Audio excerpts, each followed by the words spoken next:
From UFOs to psychic powers and government conspiracies, history is riddled with unexplained events. You can turn back now or learn the stuff they don't want you to know.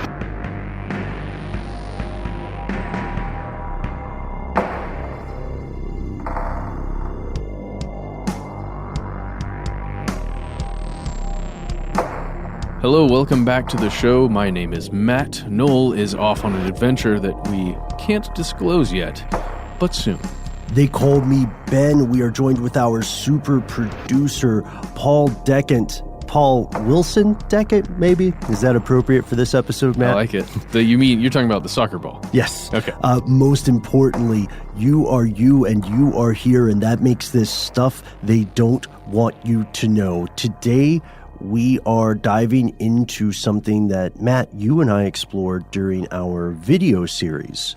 Yes, and it's, I think, our fifth most popular video that we ever made. Really? Yes. Wow. Almost 1 million views at this point. Holy smokes. Still not going to beat that, the one about Satan, right? Yeah, Satan will always be at the top. And I feel very fortunate for both of us that not that many people watched the instructions on how to get away with murder. Yes, less than 50,000, I want to say. Great. But that's still a lot of people. That's a lot of people. We do tell people not to commit murder, right? We do. At some point in that one. We can take it down. Do you want me to take it down? I feel like we did a good job is the thing. Okay. Amoral notions aside, it does feel like we did a good job. But yes, we did a video on North Sentinel Island several years ago, more years than I think, you probably know, Matt. When did we do that one? I believe it was 2013, but it has been a minute since I looked at it. It's been a while. So North Sentinel Island has a mystery to it. And if you have seen our earlier video, you might have an inkling about what we're going to dive into today. But to get to this mystery, we have to first explore human beings. Oh, that sounds good. Yeah, that's great. Human beings are a species that loves to talk about itself. Right? Yeah, and that's us. And that's us. That's you. That's you too. And yes, specifically you. So human beings, our species, exist to some degree on every continent, which is insane when you think about it. Our tremendous ability to adapt to inhospitable environments has spread us across the planet, and the modern age technological breakthroughs allow us to communicate instantaneously regardless of our physical location. I mean, just think of all the podcasts that have, like you and I, prefer to hang out in person in the room, but there are many very successful, very fascinating podcasts with hosts that rarely see each other in person. Much like stuff you missed in history class. Yeah, that's actually, I'm surprised I didn't think about that. Yeah, one of our hosts is based in Atlanta on that show and the other in Boston, and they can communicate pretty much instantaneously. Sounds like they're having a conversation in the room. Mm-hmm. And one more thing I just want to add here. We're talking about the humans, us living on all these continents. We also live on islands that aren't considered a continent all over the planet. That's true. That's true. And even in those spaces, people can communicate thanks to technology. Modernity, it seems, is contagious. But here's the fascinating and somewhat disturbing thing. As we've spread farther and farther, some groups of humans also became isolated. Those geographical boundaries bedeviled us. Impassable mountains, shifting ice, dense, dangerous jungles, rising seas, and treacherous currents. To your point about islands, right? Mm-hmm. All played a role in keeping some groups of human beings hidden from the progress and the curses of global society. And, we've all, like, you've heard these stories, right? Even without thinking of a specific one, we've all heard the stories wherein some intrepid explorer encounters a tribe of people who had no knowledge of the outside world, right? Mm-hmm. I remember thinking that these were relatively, fictionalized things growing up. Yeah. Like I don't want to say fairy tales, but fictional adventure stories. Yes, they're they're depicted in film and in books all over the place, various fictional ones and non-fictional encounters of this sort. And I think that line gets blurred a little bit in our popular culture of what a real encounter looks like and what a played up one looks like for the screen. Right. That's a very important point. In the modern age, it seems like these events and encounters, whether they were truthful, whether they were fiction, or whether they were a blend of the two, usually to make someone from the West feel more important about themselves. Or less like they were colonizers. Or less like they were colonizers. That's true. Regardless, nowadays, it seems like most of these events or encounters are going to be relegated to history books. In short, everyone has met everyone or is aware of everyone, right? We all get it. Everyone is at least aware enough that there's an outside world, like a tribe. Most tribes of isolated people are aware that there's an outside world with some technology in it. Right. And it is sadly true that there are many countries that people in other countries aren't very much aware of, you know? Yes. Like you've seen, especially European media gives people in the U.S. a real devil of a time with this, and you can see numerous YouTube compilations of Americans being asked to point to a country on the map, on the world map, and getting it cartoonishly wrong. That's a little bit of a stereotype. Well, I promise I promise the editors are cherry picking that for all our non-American listeners. We certainly hope so. We certainly hope so. And regardless of how hilarious those videos might be, Matt, your point, I would say, is absolutely correct. We are aware of the other. We are aware that it exists. There will be the majority of people who live in China will probably never travel to the States. And the majority of people who live in the States will probably never travel to China, but both are aware that the other country exists and is a real thing. Thank you, television and internet. Thank you, television and books. Yes. In a world, though, where everything is rapidly urbanizing, right? I think it was while you and I were first working together, the shift occurred and the majority of human beings began to live in cities? Yes, we've been working together for a long time, and it sounds like around 2014, that's when we went past the 50% mark. Yeah, by 2014, 54% of the world's population lived in an urban area. Wow. And that shift is pretty crazy, right? Pretty recent, too. Yeah, it's definitely a condensing of humanity into these places that, for better or for worse, do really well for various economies and for populations, but not so great in a lot of other ways. Pollution, crime, a lot of those things. Right, exactly. And in this world where there are increasingly fewer isolated populations and a larger number of densely combined populations, we can understand why people would think there are no more uncontacted tribes. There are many people who say that's a myth because so many anthropologists of the past and days of yore wanted to be the first outsider to encounter some group. That has happened, right? Yeah. But a hard definition of an uncontacted tribe, as in someone who is some group that has never seen, nor, as they say in Tennessee, heard tell of any other group, the odds of that still existing are preposterously low, right? Yeah, and I think a lot of that has to do with something as simple as Google Maps, where you can open it up and you can see every island because we have the satellite imagery. We know that island exists there, wherever it is, as isolated as it is. That island exists here in this program, so obviously somebody's been there, right? That's the assumption, at least. Or right. You could go there, so why wouldn't have someone gone there already? Right, and then there's that related point. Maybe there aren't any uncontacted tribes, but maybe the human experiment has grown so large that there aren't even any really isolated tribes anymore. Yeah. Right? That's the assumption. That's a safe assumption. But the problem is that could not be further from the truth.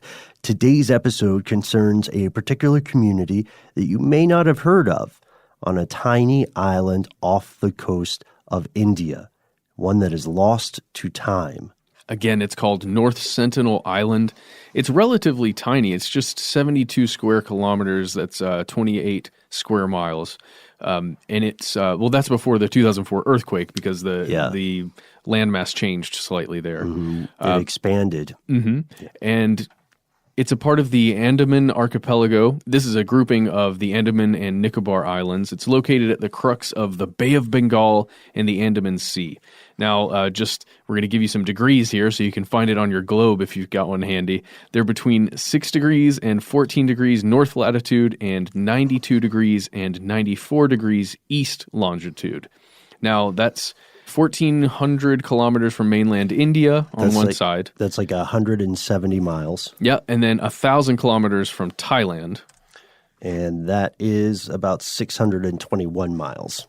So it's kind of in the center of those. Basically, if you zoom out far enough on Google Maps and you draw a line between the center of, in this case, I'm using Sri Lanka because it's like the island at the bottom of India there, and to the center of Thailand, this will be located pretty close to the center of that line, just if you're looking at Google Maps or something.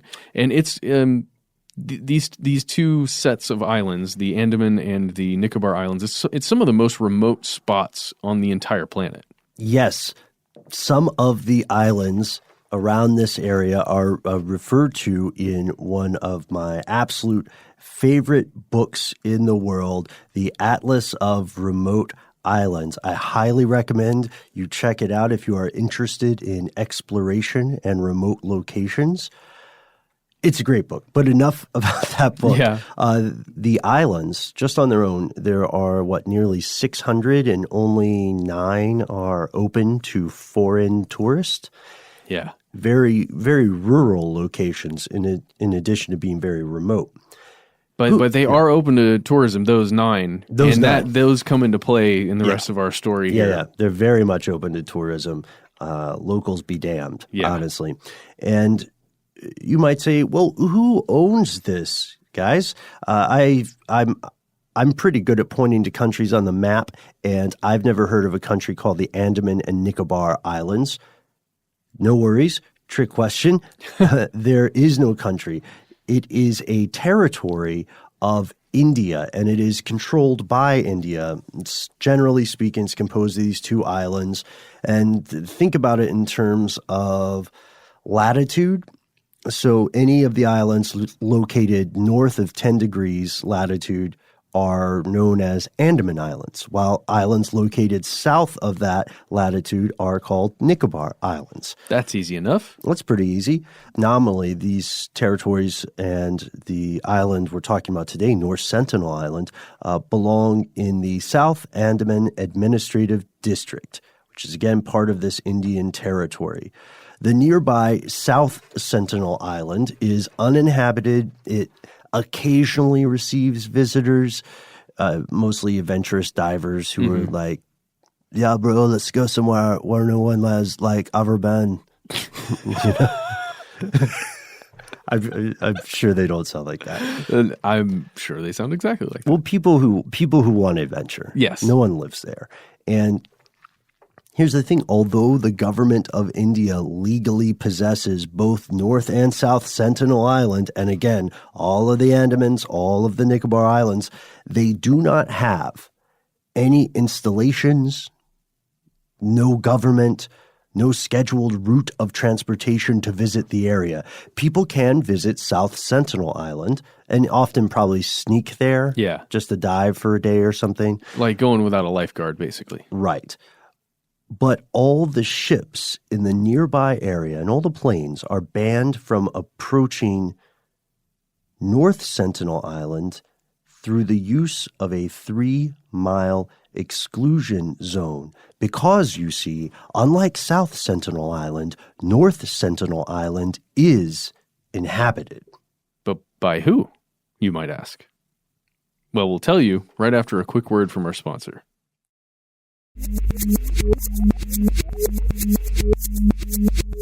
Here's where it gets crazy. The answer to your question, Matt, that you posed before the break is, well, we don't really know. The residents of North Sentinel Island, the Sentinelese, are one of the most mysterious populations on the planet. And there aren't many of them. Estimates range from as few as 50 people to maybe as many as 400. The last census that the Indian government conducted that touched upon that area only found 15 people.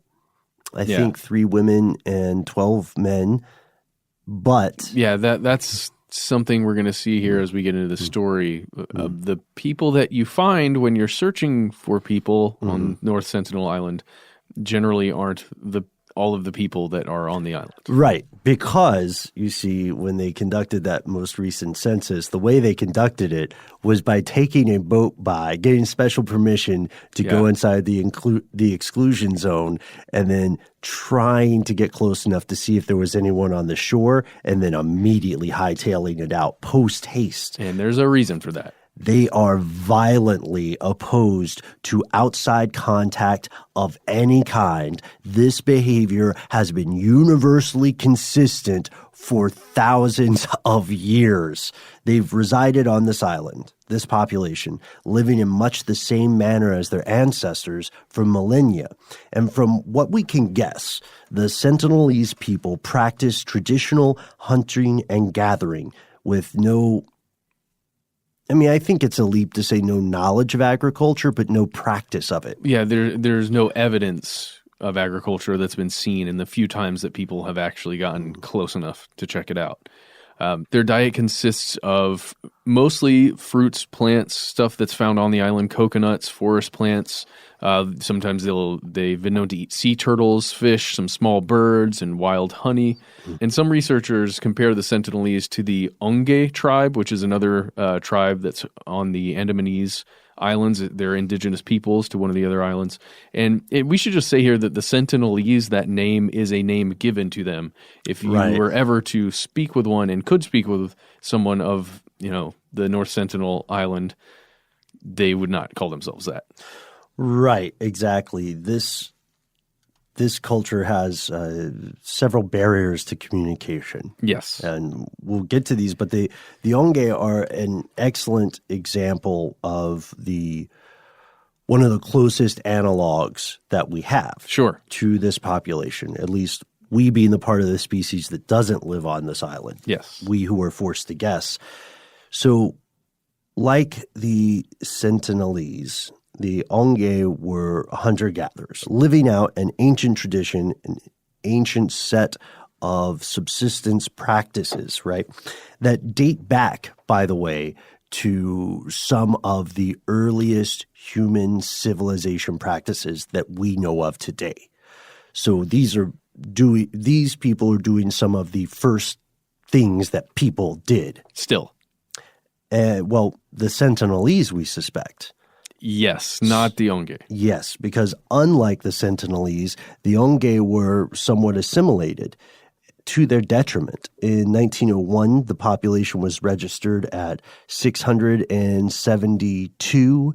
After colonization, there were fewer than 100 left. Ultimately, the number kept going down. In the 50s, it was only 150 or so.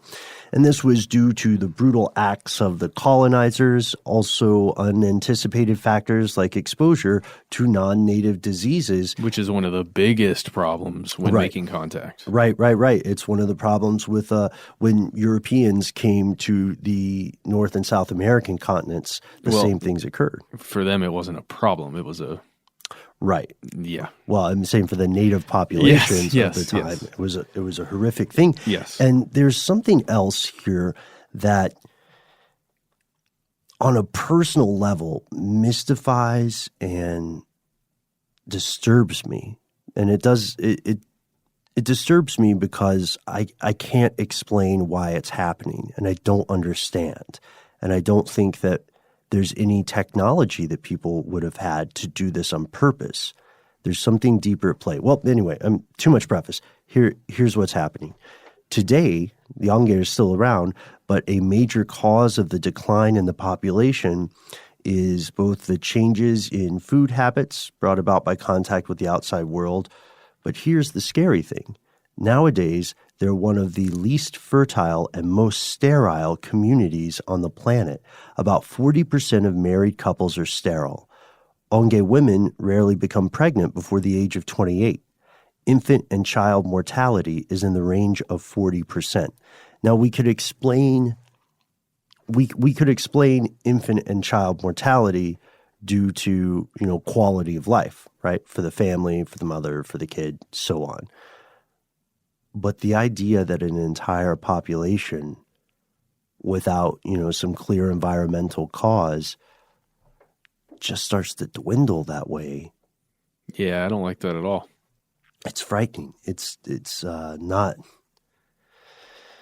something that I can explain. I would welcome anybody to write to us and let us know, is there some epigenetic factor at play? Did the community decide not to have children? Or is there some kind of outside force that's acting on them in some way? Right. Chemical exposure of some sort that they're unaware of? Like forced sterilization, which many governments have done, which would be explicable. At least that's a mundane cause. Yeah. That's less scary than some sort of switch turning. You know what I mean? Yeah. So also the Onge have been victims of sexual exploitation and alcoholism, forced labor, all the terrible and unexpected things that happen often to these tribes. So there may be a lesson for us to learn with the Sentinelese through the perspective of the Onge. Observers have compared the Sentinelese community to communities that existed in the Stone Age. They make weapons, they make tools, they're pretty badass with bows and arrows. Yeah. It was like 300-something feet they can get you with an arrow. Yeah. 300, 400, I think. They do not appear to make fire, at least, again, from what we can observe. And their language is unclassified, meaning it's unintelligible even to tribal communities from close-by islands. Like they brought an Onge person there to attempt to speak with them, but they either couldn't get close enough to understand the shouting because of all the arrows, or they simply have been, the Sentinelese simply have been isolated for so long, again, for thousands of years, and their language has become its own unintelligible thing. Yeah. That is incredible because that certainly doesn't happen. That's one of the least regularly occurring things, to have a language that is so isolated. That's incredible. Now, prior to the European encroachment, well, that's what we're going to call it there, there were ancient traditions by the tribes people who lived around North Sentinel Island that the people on North Sentinel Island were cannibals. The Onge, they apparently were aware of North Sentinel Islands for some time, but the first European report didn't actually occur until 1771, which isn't that long ago, just before the United States became a thing. Oh, that's true, Matt. I didn't think of it in that perspective. Yeah, this British surveyor named John Ritchie passed the island on a ship called the Diligent. The Diligent was a hydrographic survey vessel owned by the East India Company. Paul, can we get a spooky sound effect when we say East India Company? Just booze. Just put some booze in there. Boo! Perfect. That's appropriate. Yeah. So Ritchie made one note where he essentially said he saw a multitude of lights. We don't know if this means fires. Yeah. But he saw it from a distance. He made a short note about it. The boat continued on, and no one in the West would make any sort of reference to this island for another 100 years. Yeah. It's just the one guy who's like, oh, whoa, look at that. That's not water. That's definitely an island. Bye. So we fast forward to March 1867. That's when Jeremiah Humphrey, he's the officer in charge of the Andamanese, he journeyed to North Sentinel Island on the trail of some convicts who escaped from this penal colony that was there called Port Blair. And, so he's approaching the island. He's escorted by police and what they're called Great Andamanese. And these are tribespeople from, like, again, kind of like what we were discussing before, a different tribe, but I guess similar enough to where perhaps there could be communication. Mm-hmm. Mm-hmm. He saw some 10 men on the beach, naked, long-haired, with bows and arrows, shooting fish. Mm-hmm. And apparently the Sentinelese spotted the boat and they hid. And the Great Andamanese on board were visibly frightened and warned Humphrey, the leader here, that the islanders had a reputation for cannibalism. And Humphrey said, "Yep, I'm not going there." He never actually landed. Yeah, which was surprisingly smart of him, right, to listen to the experts in the area. He did have a police escort with him, so it is fascinating that he didn't. But I guess maybe he wasn't confident enough in the people there with him. Sure. I don't know. Well, also notice that at this point, despite this reputation, I'm sure it's largely exaggerated for cannibalism. Yeah. The Sentinelese are hiding. They're avoiding and evading, right? They're not confronting. And then also, there's a note here, they're described as long-haired by Humphrey. But when you see footage of the Sentinelese people today, there are no long-haired people. There's just a little bit of footage, and you're right. Mm-hmm. So interesting, because it seems as though things are changing. In that same year, again, 1867, an Indian merchant ship called the Nineveh was wrecked on the reef surrounding the shore, and their captain was a real piece of work. Yeah. So 86 passengers survived, 20 crew members survived. They crash on that reef surrounding the island. These are also very treacherous waters. And boom, celebration time. They survive. These, 106 people survive. On the third day, the native population, which had been completely in hiding, attacks. The captain, his strategy is to take the ship's lifeboat and run away. Yeah, to get picked up by some other ship that's coming by. Mm-hmm. A passing brig, and then a Royal Navy ship came to rescue the remaining survivors who had held the natives off for several days by throwing stones and brandishing sticks. And again, this is a story that gets around, so nobody else goes to that island for another 13 years. Yes. And then in January of 1880, an armed British expedition manages a successful landing on North Sentinel Island. They are led by the officer in charge of the Andamanese by this time, a 20-year-old fellow by the name of Maurice Vidal Portman. They went through the island in search of local people. And they had, again, some people from the greater Andamanese population guiding them. So what did they find? Well, the first thing they came upon were a network of pathways where people had been traveling by foot. There were several freshly abandoned villages that they saw. Again, with nobody around. They kept surveying the island. They found that it had fertile soil. There were groves of tropical hardwoods. And this gentleman, Portman, didn't see a single human being other than the people that he brought to the island. So was it a ghost island? Maybe, but I don't think so. Eventually, after several days of searching, the party discovered just 6 Sentinelese.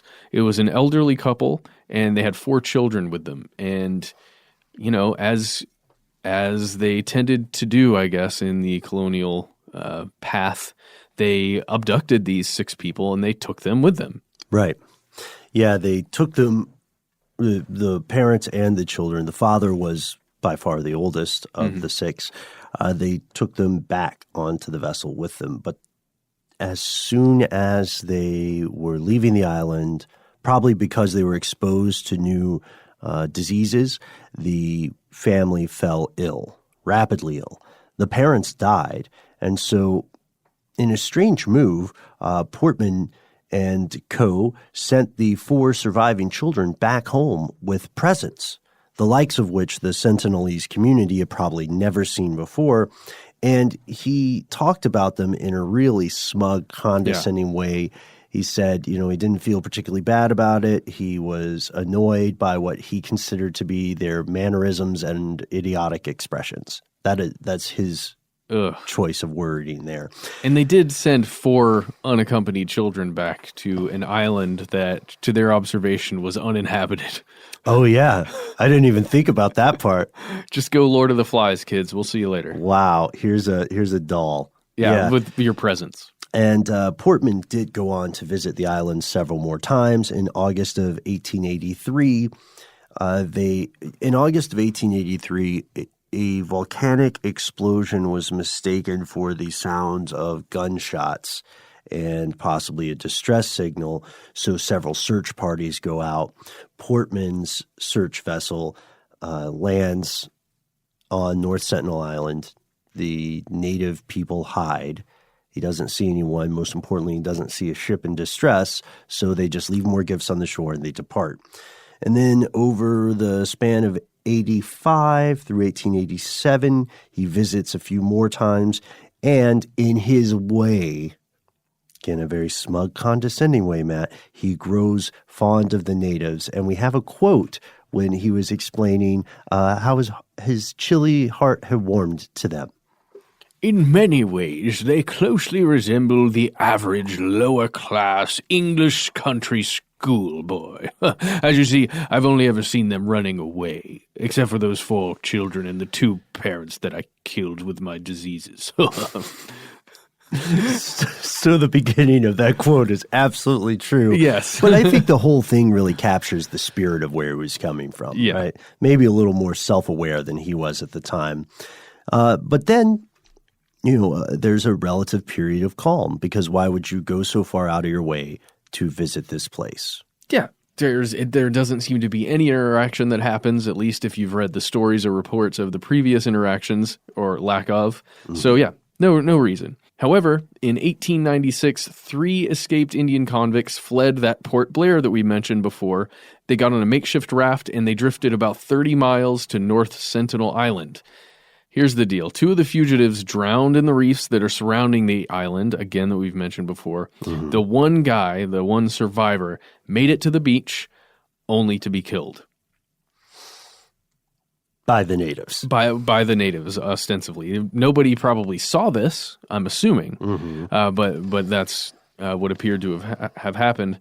A British party later spotted and retrieved his body, and they noticed that it was pierced with arrows and his throat was cut. Yep. And after this, North Sentinel Island was left alone for another almost 100 years. But what happened after that? There's more to the story. We'll continue after a word from our sponsor.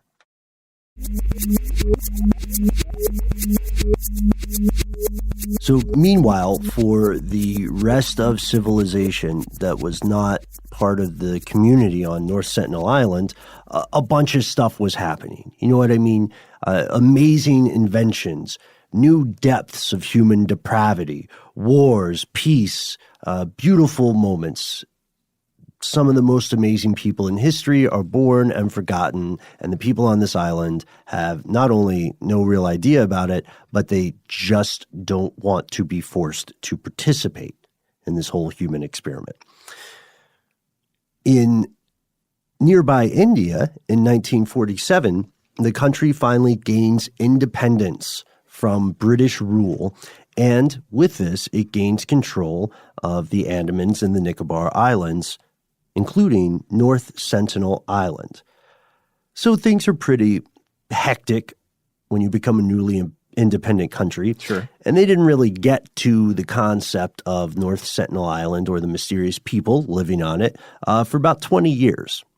And in 1967, an Indian anthropologist named Trilonath Pandit was summoned by the governor of the Andaman Islands for a major expedition. to North Sentinel Island. Pandit was offered the opportunity to become the first anthropologist to land there, accompanied by armed police, naval officers, 2 large patrol boats, and inflatable rubber dinghies to get around the reef without breaking up a ship. Yeah. And getting trapped. Not so good against arrows, though. Not so great. Yeah, not so great against arrows. Later in life, Pandit, when he's talking about why he agreed to do this, he says, there was a feeling that we were trying to establish friendly contact, which would be considered an achievement at the government level. So on the first expedition, the Sentinelese retreat into the jungle and they disappear because they know this better than any non-native ever would. Yeah. There's no contact, so the party leaves gifts of buckets, cloth, and candy in the empty huts of the village, but they also steal some stuff. Yeah, they did. They called it collecting, but they stole some stuff. And they left blankets and things that could have been tainted, as we found with American native populations. Something as simple as a blanket can hold a lot of pathogens. Can be a vector for disease, right? Mm-hmm. So what kind of stuff did they take? Oh, they took bows, arrows, there was a basket, and even the painted skull of a wild boar. And they were like, this is ours. Enjoy the things, the candy. Yeah. And then they return another trip. On the 29th of March, 1970, Pandit and his party find themselves trapped on the reef flats between North Sentinel Island and Constance Islet. Constance Islet was just a little bit away from the actual island itself. And when we talked about how the island grew a little bit larger after the 2004 earthquake and tsunami, the same way that the Grinch's heart grew a little bit larger at the end of the film, spoilers, now the islet is attached to the island. But beforehand, you could get caught in between there, just to give the geography. So they were certain that they were going to be attacked. This is it, thought Pandit and company. So Pandit, I want to be clear that we are not native speakers, so maybe you're mispronouncing this name. They were certain that this was going to spell the end and that they were going to die in the pursuit of this great anthropological experiment, but something unexpected occurred. So at first, they see that 2 of the natives who were just sort of observing them have realized that they're stuck, and more people come out of the cover, more men, more warriors, threatening to shoot at them, brandishing their arrows. And so they try to appease them by giving them fish that they had caught. But that didn't work. More dudes were coming at them, getting closer and closer to shoot. And when they got fish, some of them started to calm down, but other people weren't having it. And they were still hostile. So they were still taking the fish, but then just picking the bows back up and getting ready to kill them. So the guys were thinking, eventually, we're going to run out of fish, right? What then?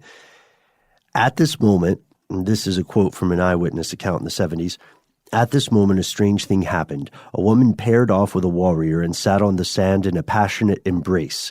This act was being repeated by other women, each claiming a warrior for herself, a sort of community mating, as it were. Thus did the militant group diminish. This continued for quite some time, and when the tempo of this frenzied dance of desire abated, the couples retired into the shade of the jungle. However, some warriors were still on guard. We got close to the shore and threw some more fish, which were immediately retrieved by a few youngsters. It was well past noon, so we headed back to the ship. Wow. So they managed to survive, but they had to watch something very weird and very personal. Interesting. I wonder what kind of, because it must be a show of force in some way.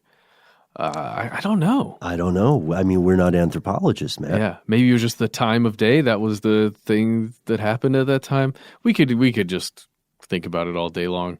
But I think it's more like I think there's got to be power in there somewhere. Right. Maybe a calming effect or something. I don't know. Yeah. I don't know. Maybe something ritualistic.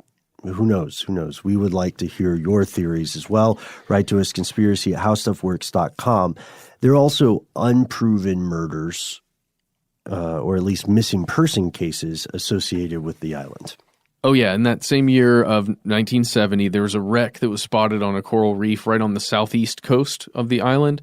And after people were looking at it to see what the heck's going on here, it was concluded that the vessel had been just sitting there for about 7 or 8 months. And there was no sign of the crew, no sign of the fate of the crew. So who knows? That one's just a mystery. And I don't think we'll ever have just a concrete reason for why that happened. Mm-hmm. And then, of course, the big deal, right? The big tent as far as the encounters go. We can tell you the story of the encounter that actually had video footage, which you mentioned earlier, right, Matt? Yeah, it's one of the only existing. It is really. It's the only existing footage that I have seen of the Sentinelese. It was in the spring of 1974. When there was a visit by this team of anthropologists, and they were filming a documentary called Man in Search of Man. And there was a National Geographic photographer with them. There were also armed police officers. They actually wore padded armor that they had under these jackets. And again, who's to say what that does against arrows? Hopefully that would have been, some kind of protection, but who knows? Sure. And there is actual footage that you can see. I believe that's the 1974 footage, unless it's from earlier. It's the only one that I've seen, I think. Mm-hmm.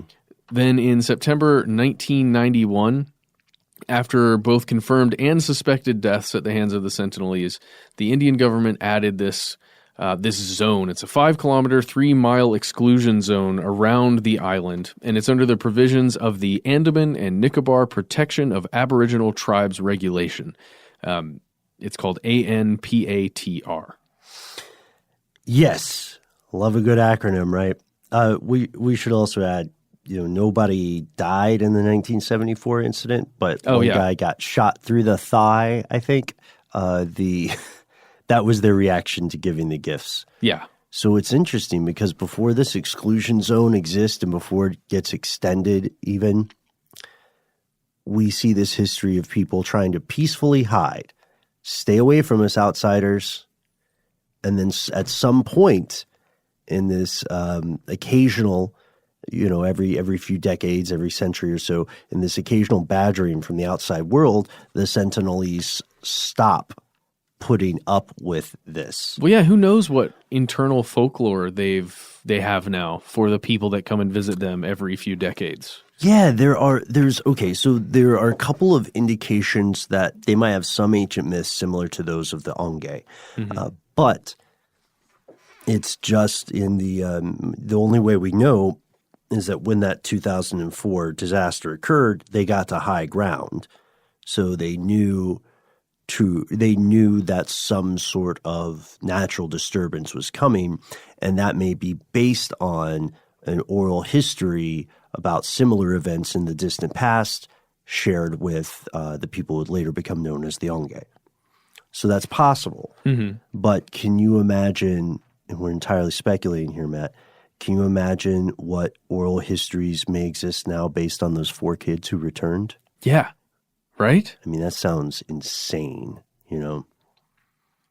They took me, they killed my parents, they brought me back with this. These strange beings on ships. We mm-hmm. saw things that looked like this mm-hmm. that we have no way of really describing to you. Right. And these deaths at the hands of the Sentinelese residents still occur. In 2006, 2 men were illegally fishing for mud crabs off the coast of North Sentinel Island, and the Sentinelese killed them. An Indian Coast Guard helicopter tried to go retrieve the bodies, and it was warded off by bows and arrows. Yeah. And ambitious explorers and anthropologists attempting to make first contact may have already violated the prime directive in some ways. Yeah. They may have accelerated the age of the civilization or culture on the island. And by age, I don't mean just age in terms of numbers. I mean the technological age. They may have gone from the Stone Age to something else, because we have to remember these are people. They may be living differently than many other people on the planet, but that doesn't make them not human. They're still really smart, because human beings are, for the most part, insanely supervillain level brilliant in comparison to other living things. And that means that they took salvaged metal and they made weapons, they made ornaments, they made jewelry. But as we get to the end of today's show, we know that the they in today's episode is the Sentinelese people. And the stuff they don't want you to know is anything about how they live or what their lives are like or what they think about you, specifically Matt, Paul, Noel, and I as well. They want to be left alone. And is that so bad? What should happen to the residents of the island? We're asking you, should they be left alone, as is apparently their desire, or is it too late already? Will they need assistance as local wildlife dies out, as oceanic biodiversity decreases? You know, when like it's all well and good to say that we should leave this community alone, but some people would argue, well, what if environmental catastrophes make their way of life unsustainable? Does the human species have a responsibility to help the people on this island? Yeah. I think they're two – I see the sides in both of these arguments. Personally, I'm more on the leave them alone side. Yeah. Everything I have ever witnessed about this sort of situation tells me that it's okay to not want to participate. You shouldn't force people to do stuff.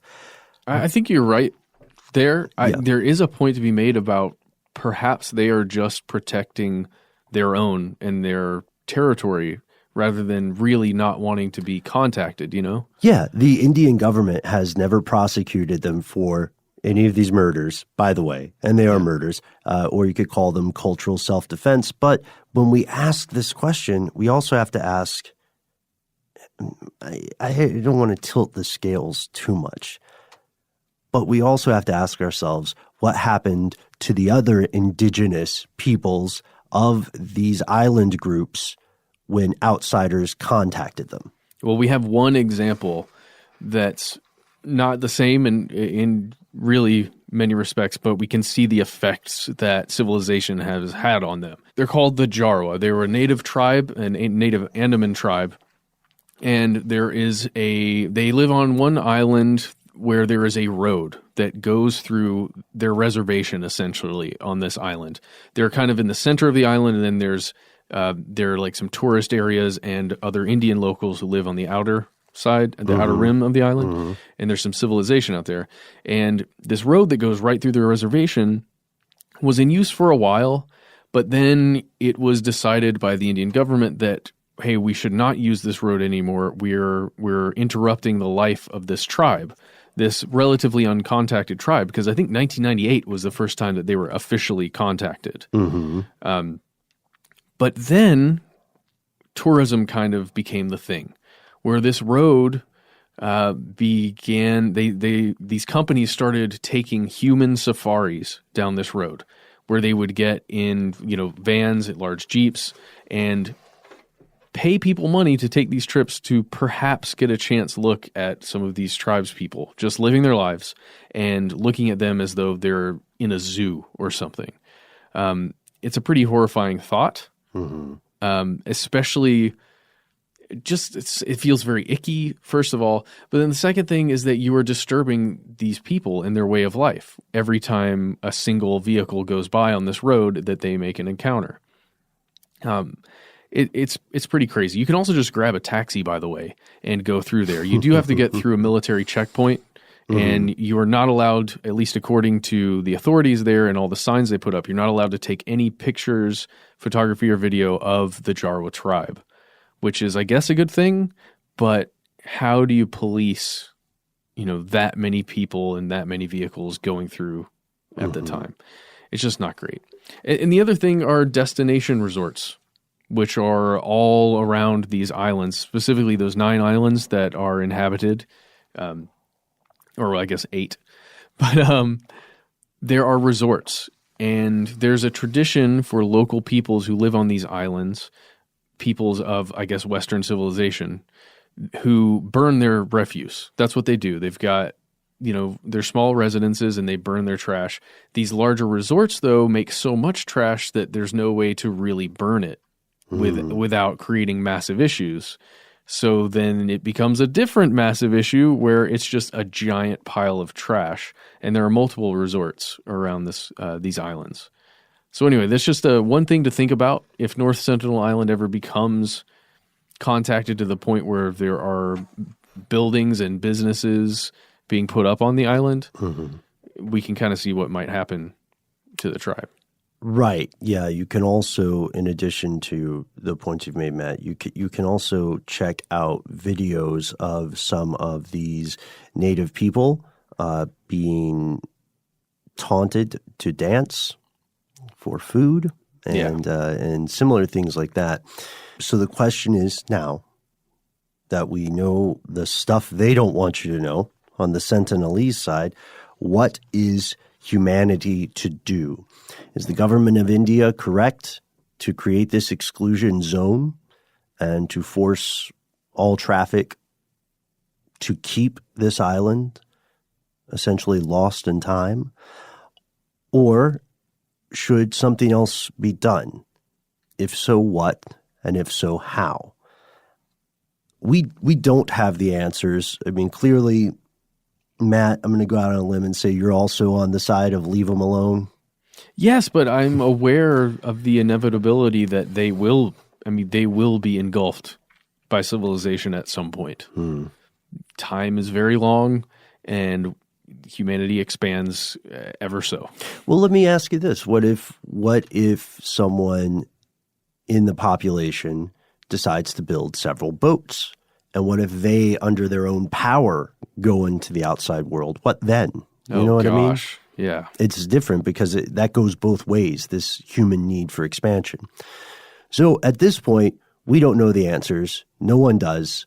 We wanted to introduce you to one of the most secret places in the world, right? One of the places where you most likely will never get to travel.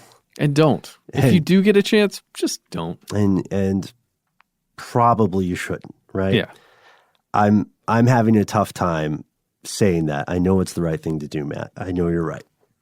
But again, we want to hear from you. Thank you so much for tuning into the show, friends and neighbors, fellow conspiracy realists. You can find us on Instagram. You can find us on Twitter. You can find us on Facebook, especially our community page. Here's where it gets crazy. And in a lot of those places, we are Conspiracy Stuff or Conspiracy Stuff Show. You can also give us a call and leave a message, and you might get on the show. You might hear us directly answer to your voice. Hopefully, that's what we'll be doing. All you have to do is give us a call. 1-833-STDWYTK. And if none of that quite bags your badgers, you can always go relatively old school for the modern age and email us directly. We are conspiracy@howstuffworks.com.